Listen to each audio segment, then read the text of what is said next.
नमस्ते मेरे प्यारे बच्चों। हम लोग इकाई 6 पौधों में पोषण के प्रश्न उत्तर करने जा रहे हैं। ठीक है, पौधों में पोषण के अभ्यास प्रश्न करने जा रहे हैं। तो पौधों में पोषण हमने पढ़ा। अब हम एक एक करके क्या करेंगे, एक एक करके इसके अभ्यास प्रश्न को हम लोग करेंगे। ठीक है, अभ्यास प्रश्न करेंगे। तो आप देखिए, सबसे पहला जो प्रश्न दे रखा है वो है, सब लिख लीजिए, हम आपको दिखाते हैं सबसे पहला प्रश्न कौन सा है।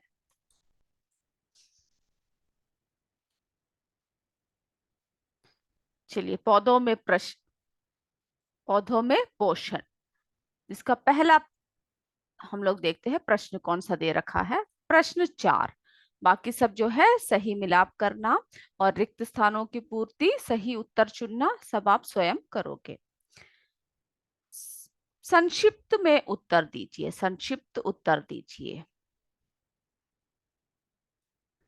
तो प्रश्न देखिए, क पत्तियों में पाए जाने वाले हरे वर्णक को क्या कहते हैं? क्या कहते हैं? उत्तर, उत्तर लिखिए।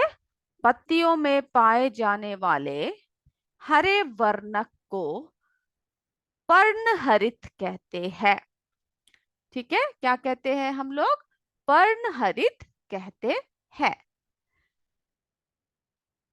अब देखते हैं दूसरा प्रश्न कौन सा है। अपना भोजन स्वयं ना बनाने वाला जीव, अपना भोजन स्वयं ना बनाने वाले जीव क्या कहलाते हैं? क्या कहलाते हैं? चलिए उत्तर लिखिए। अपना भोजन स्वयं ना बनाने वाले जीव परपोषी कहलाते हैं। क्या कहलाते हैं?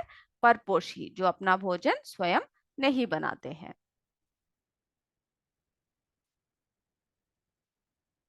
अगला प्रश्न क्या दे रखा है? अगला प्रश्न देखिएगा, उस संबंध को क्या कहते हैं जिसमें दो जीव आपस में एक दूसरे को सहयोग करते हैं और दोनों लाभान्वित होते हैं? ठीक है, तो दोनों को ही जिसमें लाभ पहुंचता है, तो दोनों ही जिसमें लाभान्वित होते हैं, दोनों को जिसमें लाभ पहुंचते हैं। तो ऐसे उत्तर देखिए, जिसमें दो जीव आपस में एक दूसरे को सहयोग करते हैं। क्या करते हैं? एक दूसरे को सहयोग करते हैं और लाभान्वित होते हैं, यानी एक दूसरे को क्या पहुंचाते हैं? लाभ पहुंचाते हैं। उस संबंध को सहजीविता कहते हैं। क्या कहते हैं? उस संबंध को सहजीविता कहते हैं। ठीक है, सभी इस प्रश्न का उत्तर लिख लीजिए।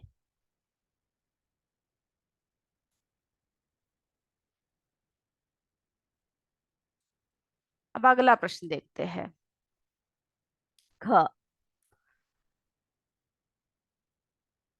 पूर्ण परजीवी पौधे अपने किस अंग के द्वारा पोषक से जल तथा खनिज लवण प्राप्त करते हैं? यानी कौन से अंग से वे क्या करते हैं? पोषक, है ना, पूर्ण परजीवी पौधे जो है कौन से अंग के द्वारा पोषक से जल तथा खनिज लवण आदि प्राप्त करते हैं? क्या है इसका उत्तर? पूर्ण परजीवी पौधों में चूषकांग पाए जाते हैं, यानी चूसने की क्षमता, है ना, चूषकांग पाए जाते हैं, जिनकी सहायता से ये पोषक से ही भोजन, जल तथा खनिज, है ना, जिसकी सहायता से क्या प्राप्त कर लेते हैं? भोजन, फिर क्या प्राप्त करते हैं? जल तथा खनिज लवण प्राप्त करते हैं।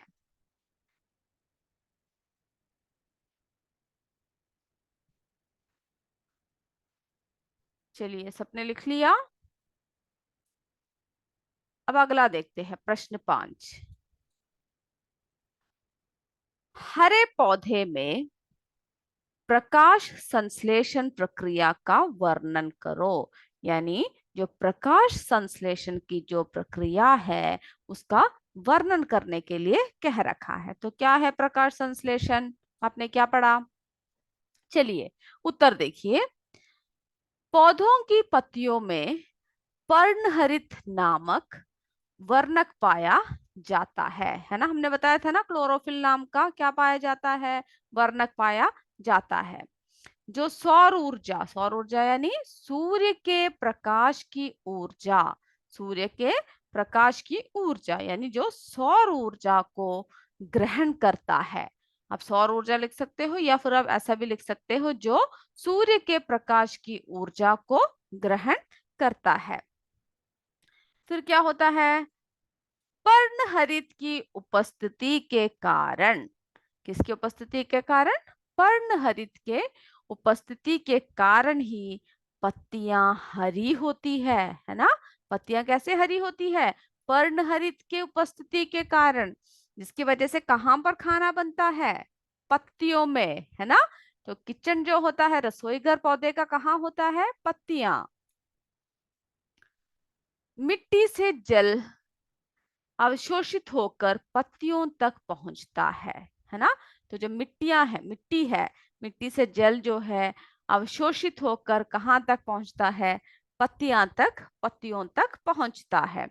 और इसी प्रकार फिर क्या होता है, इसी प्रकार से जो है पत्तियों में जल उपलब्ध हो जाता है। तो क्या हो जाता है, पत्तियों में जल उपलब्ध हो जाता है। साथ ही साथ ही वायुमंडल की कार्बन कार्बन डाइऑक्साइड सूक्ष्म प्रंडंदों द्वारा पत्तियों के अंदर पहुंचता है। तो जो है पर्णहरित की उपस्थिति होती है और उसके बाद फिर क्या होता है, पत्तियों को जो है जल उपलब्ध होता है ना। मिट्टी से जल अवशोषित होकर क्या है, अवशोषित होकर उपलब्ध होता है। और वायुमंडल की जो कार्बन, है ना, डाइऑक्साइड है, वो भी क्या है, कार्बन डाइऑक्साइड भी सूक्ष्म, उनके छोटे छोटे छिद्र जो होते हैं, प्रणरंध्र जो होते हैं, उसके द्वारा पत्तियों तक पहुंचते हैं।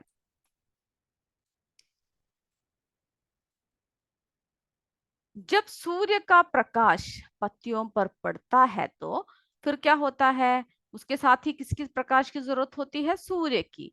सूर्य का प्रकाश पत्तियों पर पड़ता है तो पत्तियों में उपस्थित पर्णहरित इन प्रकाश रेशमियों को अवशोषित करके जल तथा कार्बन डाइऑक्साइड गैस से मिलकर, यानी अब क्या हुआ, जब सूर्य सूर्य का प्रकाश पत्तियों पर जब पड़ने लगा तो पत्तियों में क्या हुआ, क्या उपस्थित है, पर्णहरित उपस्थित है ना।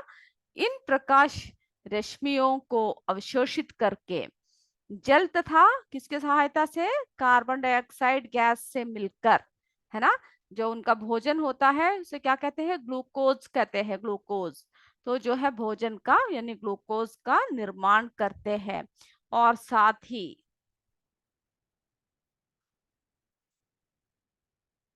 प्राणदायिनी ऑक्सीजन गैस बनती है। और साथ ही क्या बनती है, वो कार्बन कार्बन डाइऑक्साइड लेकर क्या छोड़ती है, ऑक्सीजन छोड़ते हैं, तो हम जिसमें हम लोग श्वास लेते हैं, है ना। तो प्राणदायिनी ऑक्सीजन गैस बनती है, जो पर्णरंध्रों द्वारा वायुमंडल में निकाल दिया जाता है। तो जो पर्णरंध्रों द्वारा क्या होता है, वो वायुमंडल में छोड़ दिया जाता है।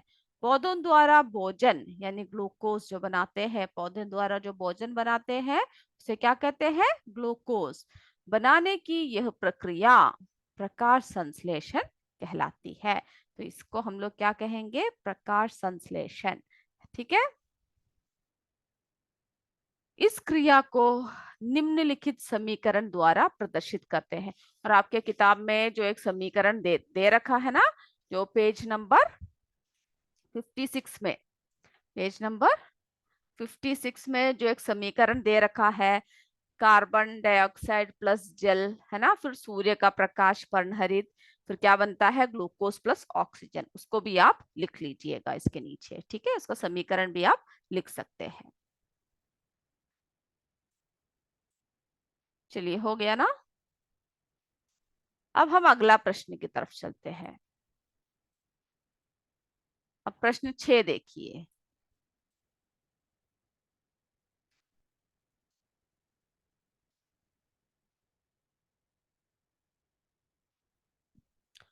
किस प्रयोग द्वारा दिखाएंगे कि प्रकाश संश्लेषण की क्रिया में सूर्य का प्रकाश आवश्यक है?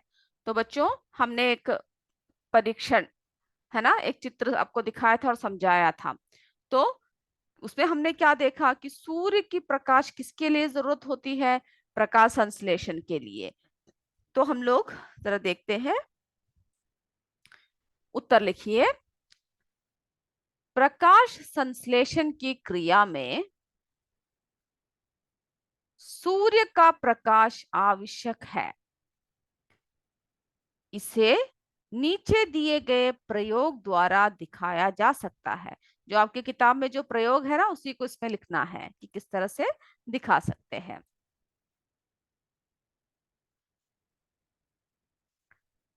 तो जो है,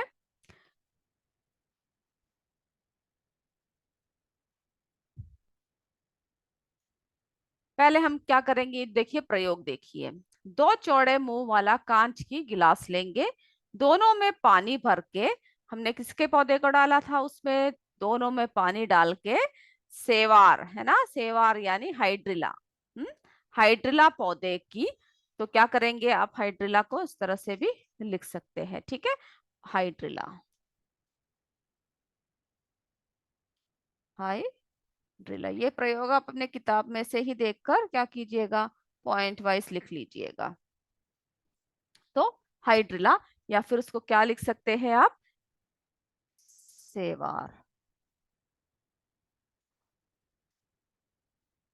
ठीक है। हाइड्रिला पौधे की बराबर बराबर लंबाई की एक एक शाखा डाल देंगे। तो उस गिलासों में क्या करना है, एक एक शाखा डालना है।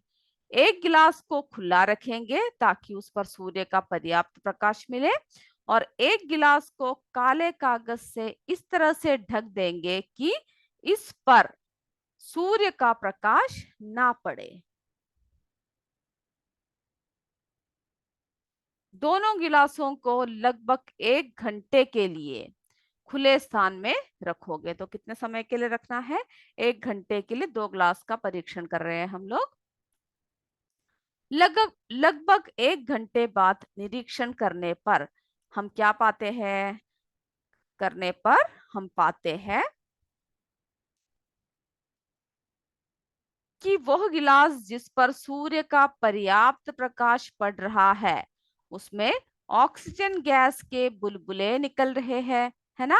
जो हाइड्रिला की शाखा द्वारा, जो हाइड्रिला के शाखा द्वारा प्रकाश संश्लेषण की क्रिया के फलस्वरूप बनती है। तो पहले में हमने क्या देखा कि जिसपे सूर्य का प्रकाश पड़ रहा है, उसमें से बुलबुले निकल रहे हैं। वो किसके बुलबुले हैं, ऑक्सीजन गैस के बुलबुले, ठीक है, जो हाइड्रिला की शाखा द्वारा प्रकाश संश्लेषण की क्रिया के फलस्वरूप ही हमने देखा था ना कि ऑक्सीजन बनता है। दूसरे गिलास के काले, हमने क्या कर रखा है, दूसरे ग्लास को एक काले से ढक रखा है। काले तरफ से थोड़ा हटाकर देखने पर, यानी जो काला जो कागज लगा रखा है, उसको हटाकर देखने में हम पाएंगे कि इसमें गैस के बुलबुले नहीं दिखाई दे रहे हैं, है ना। इसका कारण यह है कि दूसरा गिलास काले कागज से ढका है, ठीक है। इसमें रखी हाइड्रिला पौधे की शाखा को जल में घुलित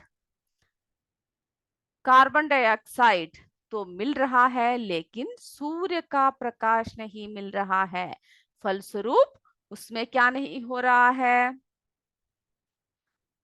प्रकाश संश्लेषण की क्रिया नहीं हो पा रही है, और इस कारण बुलबुले भी नहीं बन रहे हैं, ठीक है। अतः स्पष्ट है कि प्रकाश संश्लेषण कि क्रिया के लिए जल तथा कार्बन डाइऑक्साइड के साथ सूर्य की प्रकाश भी आवश्यक है ना, भी अति आवश्यक है।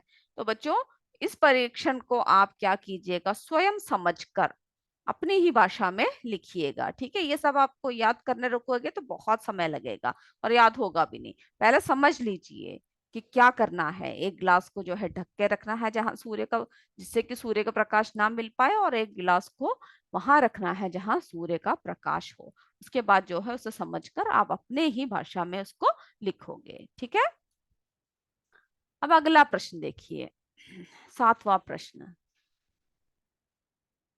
किसी कीट भक्षी पौधे का सचित्र वर्णन कीजिए, यानी चित्र बनाना है और उसके बाद वर्णन करना है। तो सबसे पहले आप क्या करोगे, कोई भी कीट भक्षी है ना पौधे को आप बनाओगे। इसमें जो है आपके किताब में जो है चित्र 6.6, 6.6 है ना, चित्र चित्र 6.6 जिसमें क्या दे रखा है,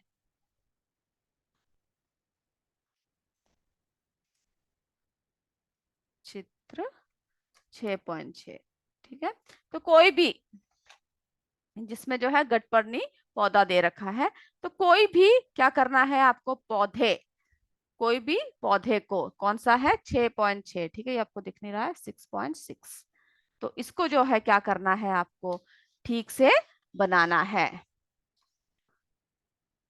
तो कीट बख्शी पौधे का सचित्र वर्णन कीजिए। पहले आपको बनाना है, उसके बाद आप लिखोगे। गटपर्णी एक कीट बख्शी पौधा होता है।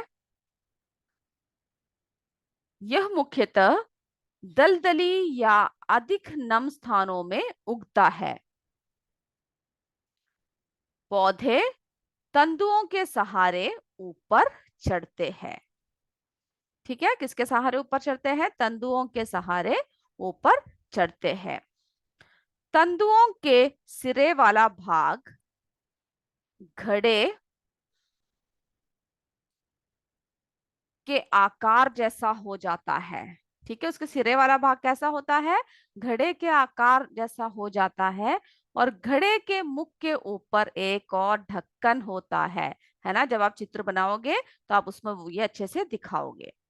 घड़े का किनारा अंदर मुड़ा होता है और मुख द्वार पर बहुत सी क्या होता है, उसकी जो मुख, उसकी जो ग्रंथियां होती है, ये जो उसके जो मुख द्वार है ना, घड़े के अंदर रोम सदृश संरचनाएं होती, यानी मधु ग्रंथियां होती है। या आप ये भी लिख सकते हैं कि बहुत से रोम होते हैं, या रोम जैसी संरचनाएं होते हैं।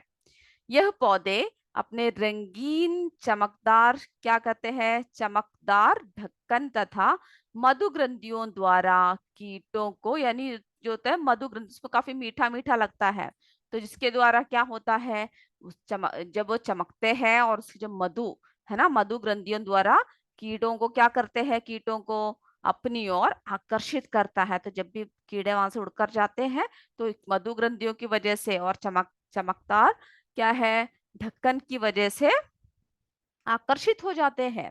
आकर्षित कीट घड़े की चिकनी सतह से फिसलते हुए, जैसे ही वो आते हैं उसके पास, तो उसकी जो है चिकनी सतह से फिसलते हुए अंदर चले जाते हैं और घड़े का ढक्कन बंद हो जाता है। जैसे ही वो अंदर चले जाते हैं क्या हो जाता है, घड़े का ढक्कन बंद हो जाता है। ये कीट जो है अंदर पाए जाने वाले पाचक रसों द्वारा पचा लिया जाते हैं। ठीक है, तो ये जो कीट होते हैं ये क्या है, जब ये अंदर चले जाते हैं तो वो पौधे जो है उसे बख्श लेते हैं, यानी जो उनके अंदर जो पाचक रस है उसके द्वारा उसको वे निगल जाते हैं। ठीक है, तो आज इतने ही करेंगे हम लोग। अभ्यास प्रश्न हमने समाप्त कर दिया है, और इन सब प्रश्नों का आप ऐसा कीजिए, पहले समझ लीजिएगा, समझकर ये सब जो है आप स्वयं लिखिएगा। ठीक है, तो आपको अच्छे से समझ में आ जाएगा। तो आज की कक्षा हम यहीं पर समाप्त करते हैं। हम अपनी अगली कक्षा में फिर मिलेंगे। तब तक जय विद्या शक्ति, जय भारत, जय हिंद। धन्यवाद मेरे बच्चों।